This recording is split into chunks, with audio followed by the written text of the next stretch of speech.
سڵاو پرسی زیندووبوونەوە یا ڕۆژی دوایی یەکێک لە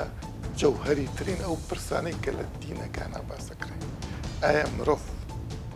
بە جەستە زیندووە کرێتەوە یا تەنیا ڕوحەکەیەتی لای خوا ئەمێنێتەوە ئایا ئەو مەلەزاتانەی کە باسەکرێت لە بەهشتا حەقیقیە یاخود مەجازیە بینەرمان پەیامی ئاین لێکگرێدانی دنیا و قیامەت و لەبێشەوە بەهشت و دۆزەخە لە زۆربەی ئاینەکاندا بە شێوازی جیاواز وێنەی بەهشت و بوونی مرۆڤ لە ڕووی ڕۆحی و جەستەی لەوێدا چێشراوە لە ئاینی ئیسلامدا بە پێی ئاەتەکانی قورئان و فەرموودا باسی چێژ و خۆشیەکانی بەهشت کراوە بە جۆرێک ئەوانەی لە تاقیکردنەوەکانی دنیا سەرکەوتوو دەبن لەوێدا دەگەن بە خۆشی نەبراوە و چێژی ئەبەدی یەکێک لەو پرسیارانەی کە بەردەوام ئامادەی هەیە ئەوەیە ئایا مرۆڤ بە جەستە و ڕۆح دەچێتە بەهشت یان تەنیا ڕۆحێتی دەگات بە کەماڵ و شادمانی ئەبەدی لە بەهشت جەستە چی لێ دێت و چۆن جارێکی تر دەبێتەوە چوارچەوەی ڕۆحی مرۆڤ سنووری نێوان جەستە و ڕۆح چۆن لێکجیا دەکرێتەوە ئایا هەر ئەم مرۆڤەی سەرزەویە لە ناو باغەکانی بەهشت دەگات بە هەرمان و نەمری یان شکل و شێوازی جەستەی مرۆڤ دەگۆڕێت و بە جۆرێکی تر لەوێدا زیندوو دەبێتەوە ئایا ئەو وەسپانەی بۆ بەهشت کراوە ڕەهەندێکی خوازەی و ڕەمزی هەیە یان ڕاستێکی مادیە و لەوێدا دووبارە دەبێتەوە مەزهەب و ئاینزاکانی ئیسلام چۆنم حاڵەتە ڕۆحی و مادیەشی دەکەنەوە و چۆن دەیکەن بە بەرجەستەبوونی دەرەنجامی خێر و چاکەی سەرزەوی مردن یەکێکە لەو بابەتە زۆر هەستیارانەی کە مرۆڤ بە درێژایی مێژوو هەر لە سەرەتاوە بیری لێ کردوتەوە لە بەردەمی ڕاماوە ئایا مردن چییە؟ دوایی مردن چییە؟ مرۆڤ زۆر هەوڵی داوە وەڵامی ئەم پرسیارانە بداتەوە بۆیە لە زۆربەی دینە ئەرزی و ئاسمانیەکانیشە بە جۆرێک لە جۆرەکانی باسکراوە تەنانەت دینە ئەرزیەکان زۆر جارپیان وایە کە ڕۆحی مرۆڤ خالیدە نامرێ بەڵام لە مرۆڤێکەوە ئەگوازرێتەوە بۆ مرۆڤێک یا بوونەوەرەشتر لە دینە ئاسمانیەکانیشە ئاشکرایە کە ئێمە ئەمرین و ئەچینە قیامەتێکە و تیایدا زیندووە بینەوە جا ئەگەر باش بین بۆ بەهشت ئەگەر خراپیش بین بۆ ناو دۆزەخ بەڵام دیسان ئەمانش پرسیاری زۆر ئشکالاوی تێنە کایەوە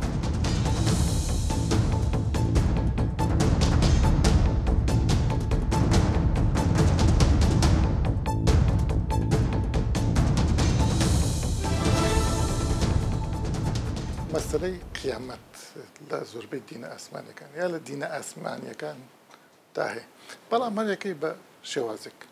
ئێمە باس لە بەهشت و جەهەنەمەکەین لە ئیسلام یاخود ڕۆژی زیندووبوونەوە من پرسیاری یەکەمەم ئەمەیە ئینسان کە ئەمرێ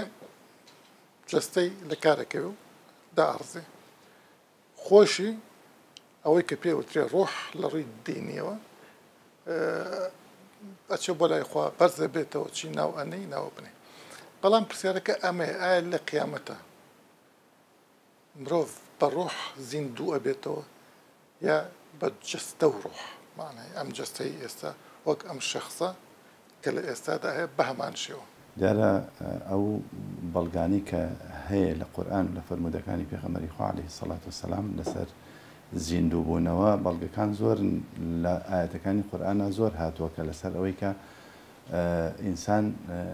لە قەبرەکەی یەتە دەرەوە یومە تەشەقەق الأرض عنهم سراعا يوم يخرجون من الأجداث سراعا ئەمانە بەڵگەن لەسەر ئەوەی کە مردوەکان دروست هەبنەوە زیینوو ئەبنەوە فەرموودەی پێغەمبەری خوا صلی الله عليه وسلم لەسەر ئەوە هەیە کە بە ڕۆح و بە جەستە ئینسانەکان زیینوە بنەوە نەک هەر ڕۆحەکەیان بێت ئەو ئاەتەی سوورەتی یاسین وضرب لنا مثلا ونسي خلقه قال من يحيي العظام وهي رميم قل يحييها الذي أنشأها أول مرة يعني أو عظامها أبيته آياتي تري شيء مثلا نويك أن يحيي هذه الله بعد موتها فأماته الله 100 عام ثم بعثه جاو باس لەوەکە کە گوێدرێژەکەی بۆ بە ئێسقان دوای 100 ساڵ هەر بە بەرچاو ئەوە ئێسقانەکانیەکە گرنەوە و خوای گەورە زیینوویەکاتەوە کەواتە پێی بەڕێزت ئینسان بە ڕۆح و بەجەستە زیندوە بێتەوە. بەڵێ باشە ئەی لە بڵین لە فیرەقی ئیسلامیە کەس باسی ئەوەی نەکردو کە ئینسان تەنیا بە ڕۆح زیندوە بێتەوە، یعنی بەجەستە زیندوو نابێتەوە. من نۆکو خۆم نەمبیستەوە چونکە بەڵگەکان سەریحن لەسەرەوەی کە ئینسانەکان کە کەوتری ئینسان هەڕۆح نییە. کاتێک کە باسی زیندوو بوونەوەی ئینسان ئەکرێ هەڕۆح نییە، ڕۆحەکە و جەستەکە جابەیەکەوە پیانەوترێ ئینسان. باشە مامۆستا با بڵێن ئینسان لە دنیا لە قیامەتە کە زیندوە کرێتەوە. ئەوەی تەفسیلە لە ئیسلام و لە ئەحادیث و ئەوانەیە لەگەڵ دینەکانی ترا پێم وایە بێ فەرقی زۆرە، یعنی تو سێرەکەی بڵین لە بەبێ ئەو حەدیثانەیە کە بەعزێکی زەعیفە، یعنی ژیانی بەهەشت ژیانی تر لەهو لەعیب و فرتەنەوە هەرای ئەوەی کە بە شێوە گشتیەکە کە جومان لەم بانگخوازان نابێت. خۆی کێشەی ئێمە ئەوەیە گەر ئێمە قیاسی عەقڵی ئێستەمان بکەین بە عەقڵی قیامەت، یعنی هەم لاشەی ئێستەمان بە لاشەی قیامەت، لاشەی ئێستەمان بە لاشەی بەهەشت. کاتێک کە ئەم قیاساکەین خی گەورە جەلە جەلالهو مثلەن میوەکانی لە بەهەشتا دروست کردو، گۆشتی دروست کردووە و لەحمی طەیری مما یشتەهون و حوڕین مەسەلەن ئەمانە کاتێ باسیەکە بۆ لە بیدایەتی سوڵەتی بەقەرا فەرمیەوە ئوتوبیه متەشابیها بۆ ئەوەی کە ئێمە لی تێبگەین کاتێککە نمونەیەکمان بۆ هێنێتەوە خی گەورە. پێغەمبەری خوا صلی الله علیه وسلم فەرمێ خی گەورە لە فرمودەیەکی قودسیە فەرمی عەدەدتُ لعبادی الصالحین ما لا عین رأت ولا أذن سمعت ولا خطر على قلب بشر، کەواتە ئەوەی کە یە بە مێشکی ئێمە زۆر جیاوازە لەوەی کە لە بەهەشتا هەیە. کەواتە ئەم ئینسانە ئێستانەیە بۆ حسابە بێت، هەر ئەم ئینسانەیە بەڵام جیاوازە لە ئەو ئینسانە لە قیامەتە پاشەڕۆی نیە، مەسەلەن عەرەق ناکاتەوە، ناچێتە سەر ئاو، زۆر شتی جیاوازە، مردنی بەسەرانایە، پیری بەسەرانایە، نەخۆشی بەسەرانایە. کەواتە هەر ئەم ئینسانەیە بەڵام بە شێوەیەک خی گەورە زیینویەکاتەوە کە جیاوازە. ئەو ئینسانەیە کە لە قیامەت ئەتوانێت خی گەورە ببینێ، وانە بەم چاوەی دنیای گەورە شتێکی سابت نییە، ینی بەعزێک ئەڵێن ئەیبینێ بەعزێک ئەڵێن نایبینێ. بۆ ئێمە ئاەتی سەریحمان هەیە وجوه يومئذ ناظرة إلى ربها ناظرة، وانە ئەمە ئاەتی سەریحە لەسەرەوەی کە وجهە متەقیەکان خوا ئەبینن جەلە جەلالهو. پێغەمبەری خوای صلی الله علیه وسلم چەندین فەرموودە هەیە ئەفەرمێ وەکو چۆن تەشبیه نەبێ خۆرە بینن ئاواش خوا بینن کاتێکە هەور نییە. مەسەلەن وجوه يومئذ ناظرة ئیتر زۆر سەریحە بەڕاستی، بەڵام ئەوەیە مەسەلەن لە دنیاە چاوی ئێمە ئەم چاوی کە خی گەورە لێرەم کەواتە ئەو ئینسانە ئەم ئینسانە نییە. بۆ نمونە چاو لێرە مەحدودە، تۆ کەمێک شتە بینی لەوانێ سەتایەکی شتانە نبینی کە ئێستا بە دەورمانانەمە میکرۆبەوە ئەمە هەوایە و ئۆکسجینەوە نایترۆجین و ئەلکترۆن و ئیلە ئاخری کە بە دەورمانایە هیچی نابین. من عەرزم کردی یعنی کاتێکە ئینسان زین و ئەبێتەوە و ئەم ئینسانەیە بەڵام گۆڕانکاری بەسەر هاتووە تەنانەت لە جەهەنەمە. خی گەورە پێستی ئینسان یان دەستی یان قاچی ئەهێنێتە زمان کە لە دنیاە شتێکی مەحاڵە. كلما نضج جلودهم لە جەهەنەمە پێستەکەیان ئەسووتێ یەکسەر خی گەورە بۆیان تازەعکاتەوە. یعنی ئەمە گۆڕانکاریەکە کە خی گەورە بەسەرم ئینسانای هێنێ، بەڵام هەر نفسی ئینسانە، هەر نفسی ئەو ئینسانەیە کە چاکەی کردویان ئەو ئینسانەیە کە خراپەی کردووە بە گوێرەی کردەوەکانی خی گەورە زیینویەکاتەوە. مامۆستا ئەمە دینە ئاسمانیەکان ئێستا کە معتەرەفە لای ئیسلام بریتە لە مەسیحی و یەهودی، ئەوان چۆن باسی قیامەت دەکەن؟ ئەوەی کە مسلەم و ئەساسە لە لای ئەوان ئەوانیش ئەزانن کە ڕۆژێک هەیە قیامەتە، ڕۆژێک هەیە زیندووبوونەوەیە، ئەوە ڕۆژێکیش هەیە کە حیساب و پاداشتە. معلومی جەنابتە لە دنیاشە دوو شێوەیە، خۆشیەکەی ڕۆحیە، ئینسانێک کە لەخوا نزیک بێ مرتاح و دڵخۆشە، خۆشیی شێ جەستەیە، ئەو دوانە فەرقیان نییە، ینی لە قیامەتیشە. خی گەورە فەرمێ کەس نازانێ خی گەورە چی بۆ شاردوونەتەوە، ینی بۆ ئامادەکردوون. ئاەتەکانیش زۆرن لەسەر باسی خۆشی. مامۆستا با من پرسیارەکەم کە زۆر جارەمە ئەکرێتە هەڵا لەسەری مەسەلەی حور العین کە گوایە ئەوەی شەهیدە هەفتا حۆری ئەدرێتەوە هەر حاڵێک هەفتا وەسیفەی لەگەڵایە و جوانی هەرێکیان بەم شێوەیە و بەعزێ کەس ئەڵەن حور العین معنایەکی ترەگەێنێ معنای حۆری ناگەێنێ بە معنای کچی جوان و ئەمانە بەڵێ دیارە ئەوە جیدالێکی زۆری لەسرە ئەو بابەتە ئەو بابەتە کاتێکە ئەکرێ بە نقطەیەکی خلاف و نقطەیەکی نقاش و نقطەیەکی جیدال لەسەر ئەوەیە کە خی گەورە جەلە جەلاله خطاب لە قورئانە ذکوریە زیاتر يعني كاتك أوتري إن المتقين في جنات وعيون وبس هر بياونية بلام غالب أويك بدوري في غمري خواه صلى الله عليه وسلم كبياوبون خطابك زيادة أوها توجينا كمالجي جزيرة كمالجي نير سالاري ناتوين بلين نير سالاري سردار بون يعني بلا ناتوين أو بلين بلا ما بس أويك خواي جورا جل جلاله لشندين آيات شافر إن المؤمنين والمؤمنات والمسلمين والمسلمات ما برسالة تربي زور جرام برسالة شكره عشان وحور لأن كمان زور نكر ده ونازل بلا آخر أوية يعني كاتك أوتري حور العين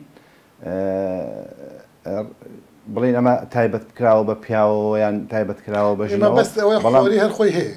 بێگومان بەمانای ئافرەتی جوان و ڕازاوە بۆ بێگومان حوری هەیە کە و غیلمانیش هەیە و غیلمان مخەلەدون ئەمانەش هەیە باشە مامۆستا ئەم پرسیاری کە زۆر جارە کرێت ئەی ژنجی ئەوە پیا و حۆری بۆ حازر کرا ئەی ژنی فەقیر مادەم خی گەورە دەرگایکی بۆ کردویتەوە مە فەرقی جن و پیا و نامێنێ مادەم خی گەورە دەرگایکی کردوێتەوە کە تۆ ئارەزووی چیەکەی حەزی لە چییە چاو حەزی لە چییە بۆت ئامادە کراوە ئەی بۆچی لە حەدیسا باز ناکرێت بەڵێ لە حەدیس و قورئانە بعضێگەڵەن ژنەکانی ژۆکو خۆریان لێبێن بەیەکێک لەو خۆریانی کە ئەدرێ بە پیاوەکە یعنی وەکو تەعەدود بڵێن خۆ ئاەت هەیە کە لەسەر ئەوەی کە وألحقنا بهم ذريتهم يعني زۆر ذريتهم بەڵێ يعني لە قیامەتیشا ئەگەر ژن و پیا و تەنانەت مناڵەکانیشیان ساڵح بن و ئەهلی بەهەشت بن خی گەورە لە قیامەت جارێکیکە کۆیان نەکاتەوە پرسیارەکەی من لەمە بوو زۆرتر مثلا ئەمە حور العین لە چەند شوێنێک کەمانەکە إن أنشأناهن إنشاء فجعلناهن أبكارا عربا أترابا أما النصان أي ولا صاحبات اليمين بوجنا كانيا يعني أصحاب اليمين خو أويك بدسي راسي كتابك ورقري أجر جنا أجر بياو باش عن بيتوا بو بياو شرح بوجني شرح حور العين بياو أما ذكراوا ما بس لما يعني بياوي قوس بوجنان أما ذكرى بتلباش نشا ناتواني أو بلين ناتواني أو بلين لما رويك بلقيك صريح مع النية لسري أي كواتا جن بقدر بياو پاداش نادرێتەوە نا پاداش تێدرێتەوە چونکە خی گەورە فەرمێ هەرچیتان دوێ هەیە حەزیان لە هەرچی بێت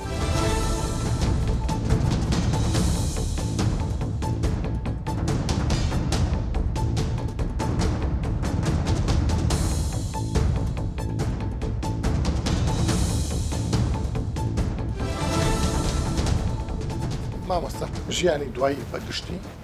کە زۆر لە دینەکان باسی یەکەن دنیا ئیمانیش مەتوانێت ئەوەمان پێ بسەلمێنێ کە بەهەشت هەیە یا قیامەت هەیە یعنی بە عەقڵ ناتوانین بیسەلمێن یا بە مادە بەڵێ ئەم قسەی تەواوە بەڵێ مەسەلەی صفاتی ئیلاهی هەندێکی بە عەقڵ ئەسەلمێ بەڵام هەندێکی خەبەریە واتە بە هەواڵی ئاینی پێمان گەشتون هینا ناتوانین ئێمە بە عەقڵ کۆمەڵش ناتوانین هەر ئیمانت پێی بێ بەڵێ ئیتر هەموو کەسێ وەکو عەقڵ کە بنوارێت بۆ سیستەم ئەڵێت ئەم سیستەمە خاوەنێکی هەیە ئەم سیستەمە سیفاتەکانی چۆنەیە چۆن نییە ئەوە گرنگ نییە گرنگەوەی ئەزانێ عەقڵێک لە پشت ئەم سیستەمە بەڵام قیامەتەکەم بەڵێ ڕۆژی دوای زیندوو بوونەوەی ئینسان بەڵێ عەقڵ ئەتوانێت بڵێ ممکنە یعنی ئیمکانەکەی یعنی ئیمکانەکەی ئاعتیبارکە لە زەینا بگرێ بەڵام ئاینەکانن ئەوە پێمانەڵەن قیامەت هەیە حتا و پێغەمەرانش کە ئەو پێغەمەرانش کە بەرلەوەی کە ببن بە پێغەمبەر و حەزرەتی محەممەد درود سەلامی خۆی لەسەر بێ يعني نص آيات فيها فرميه ما كنت تدري ما الكتاب ولا الإيمان أي محمد تو نتزانية كتاب تشيا ونا أتزاني إيمان تشيا أما كلميكي زور قشتيا نفيكي مطلقة شتيكي زور قوريه الدين أرزية كانشة وكو كونفوشيوس وكو بوزي وكو بلين أو ديناني كلا أسمان وناتون أو أن مسألة قيامة وأمشتاني أنت أو أنا كونفوشيوس فيلسوفي كي سياسي بوا بەڵام ئێمە توانین بڵین ئاینە دارمیەکان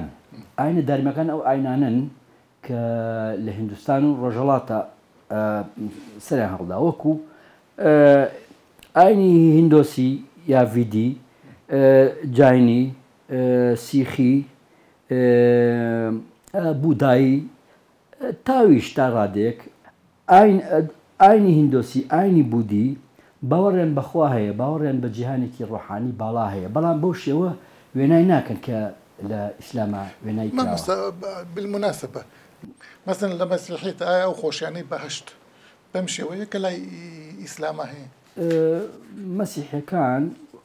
وەکو تەفسیری ئەکەن لێک دەرەوە مەسیحیەکان بەعام ئەوان باوەڕێن بە بەڵێ ئەوان باوەڕێن بە بەهشت هەیە باوەڕێن بە دۆزەخیش هەیە بەڵام تێڕوانین و تەسویری ئەوان وێناکردیان بۆ بەهشت بەو شێوە نییە کە بەو تەفاسیل و وردەکاریە مادیە حیسیە لەزەتگەرایانەی کە لە ئیسلامە هەیە لای ئەوان نیە ئەوان باوەڕێن بە